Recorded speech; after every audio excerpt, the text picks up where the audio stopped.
అందరికీ నమస్కారం అండి.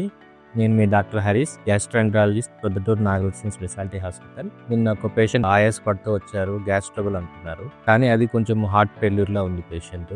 మెయిన్‌గా ఏం చెప్పాలనుకుంటున్నానంటే హార్ట్ ప్రాబ్లమ్ అంటే ఏంటి? హార్ట్ అటాక్ అంటే ఏంటి? లేదంటే గ్యాస్ ట్రబుల్ అంటే ఏంటి? హార్ట్ బర్న్ అంటారు. ఈ రెండిటికి డిఫరెన్స్ మనం తెలుసుకోవడానికి ఈరోజు వీడియో చేస్తున్నాను. హార్ట్ బర్న్ అంటే ఇది జీఆర్డీలో వస్తుంది యూజువల్గా. ఇక్కడ గుండెల్లో మంట వస్తుంది, థ్రోట్లో మంట వస్తుంది. యూజువల్గా తినగానే వస్తుంది, తిన్న తర్వాత పడుకుంటే వస్తుంది. అప్పుడు ఇది కొంచెం యాంటాసిడ్స్ అట్లా తీసుకుంటే తగ్గిపోతుంది. ఈ హార్ట్ బర్న్ లో జీఆర్డీ కండిషన్స్ లో మంట ఒకటే వస్తుంది. మంటతో పాటు ఆయాసం రావడం కానీ, లేదంటే చెమటలు పట్టడం కానీ, లేకపోతే మంట ఈ చేతికి కానీ, వెనక్కి కానీ, ఇక్కడికి కానీ ఇలా జరగడం మాత్రం జరగదు. అదే హార్ట్ అటాక్ అనుకోండి, ఇక్కడ కానీ రావచ్చు. ఇది బాగా సివియర్ పెయిన్ ఉంటుంది. పెయిన్ ఏమో ఇక్కడ నుండి ఇక్కడ వైపు, ఈ నెక్ వైపు కానీ, అయితే ఈ చేతి వైపు కానీ, ఈ వెనక వైపు కానీ ఇలా స్ప్రెడ్ అవుతుంది. స్ప్రెడ్ అయినప్పుడు దాంతోపాటు చెమటలు బాగా వస్తాయి, చెమటలు రావడం, లేదంటే ఆయాసం రావడం. యూజువల్గా స్టార్ట్ అయ్యేది కొంచెం దూరం నడిచిన, 2 స్టేర్స్ మెట్లు ఎక్కిన ఇట్లా జరిగింది అనుకోండి, ఇది మనం హార్ట్ అటాక్ గా పరిగణించాలి.